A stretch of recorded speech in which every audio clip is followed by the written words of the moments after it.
Christian Amanpour, and welcome to the program. Just when it looked like Europe might have weathered the worst of the economic storm, some very distressing news this week. After a brief period of progress, Britain has gone back into recession now. And of course, much of Europe never left the recession. It's a long and grim list. Greece, Spain, Italy, Belgium, the Netherlands, the Czech Republic, Ireland, Portugal, Denmark, and it goes on. Many of these countries have adopted austerity programs to try and lighten their staggering debt loads. So in my brief tonight, is that medicine killing the patient? In other words, is all that austerity too much, too soon? Look at this graph that we're putting now in our graphics table. So you have very strong economic growth from the beginning of the 2000s all the way up to the financial crisis of 2008. Then it plunges quite significantly. Then it starts to try to climb and struggle back up the hill until in Britain, with the Conservative Cameron government and their austerity measures, growth simply petered out, simply flattened. And the human cost of Europe's recession is clear. There's violence in Athens and Madrid and other cities across the continent. But the tragedy may best be summed up in a note that was left pinned to a tree in a public square in Athens. It read, "Austerity kills." It referred to 77-year-old Dimitris Christoulas, a retiree who shot himself outside the Greek parliament earlier this month. His suicide note said that he couldn't face the prospect of, quote, scavenging through garbage bins for food and becoming a burden to my child. This phenomenon is spiking in Greece, in Ireland, and in Italy these days. And indeed, European newspapers have coined a new phrase, suicide by economic crisis. My guest tonight is Greek, and he's also an economist. Yanis Varoufakis has been living through this crisis, even as he tries to work to find a solution. Welcome to our program. Thank you. So first and foremost, this austerity, this much ballyhooed program, is it really killing the golden goose? It is what you get when you begin with a diagnostic failure and you end up with the wrong cure. So the diagnosis was what? That the problem of Europe is debt and that austerity is the solution. The problem of Europe is not debt. The problem of Europe is a badly designed monetary system. Debt is one of the symptoms. But you agree that debt is a problem? Of course it is, but it is not the problem. So how does one get out of a significant problem, which is debt, without this terrible austerity, which apparently has a really bad negative effect on growth? If I'm right that this is an architectural design failure, the thing to do is to create new foundations for the edifice which has not managed to sustain the shockwaves of the great financial disaster of 2008. So what would be that new edifice? 3 very simple steps.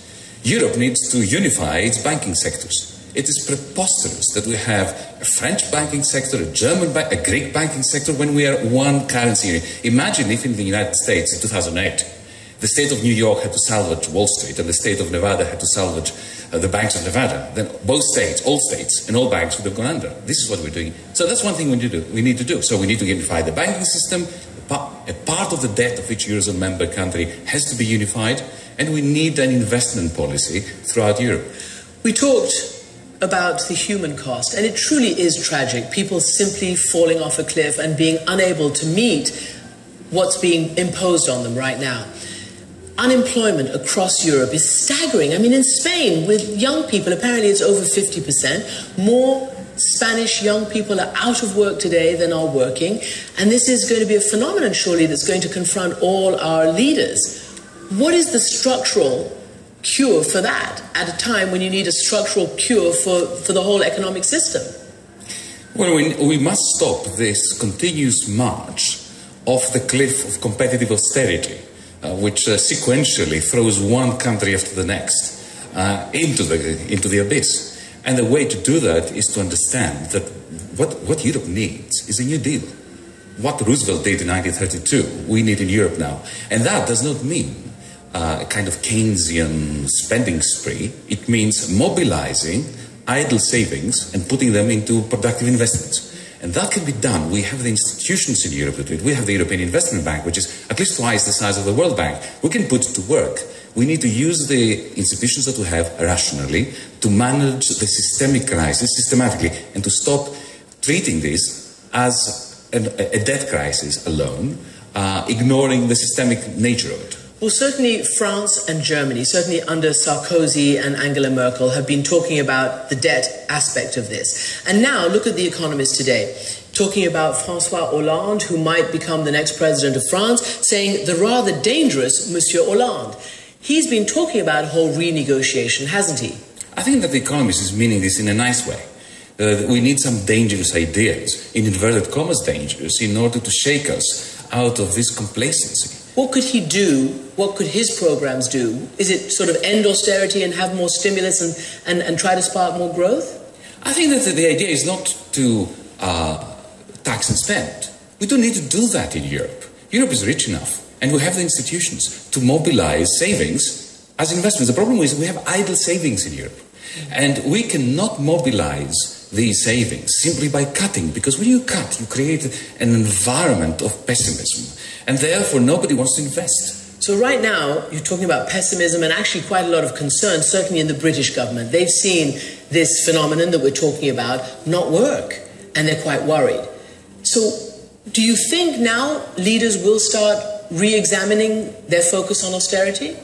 I very much hope so, but they have covered themselves in permanent disgrace over the last 2 years by refusing steadfastly to stop blaming the symptoms in order to keep quiet on the causes. Our European leaders have not had the courage to simply accept that the edifice they created, the Eurozone, was structurally faulty.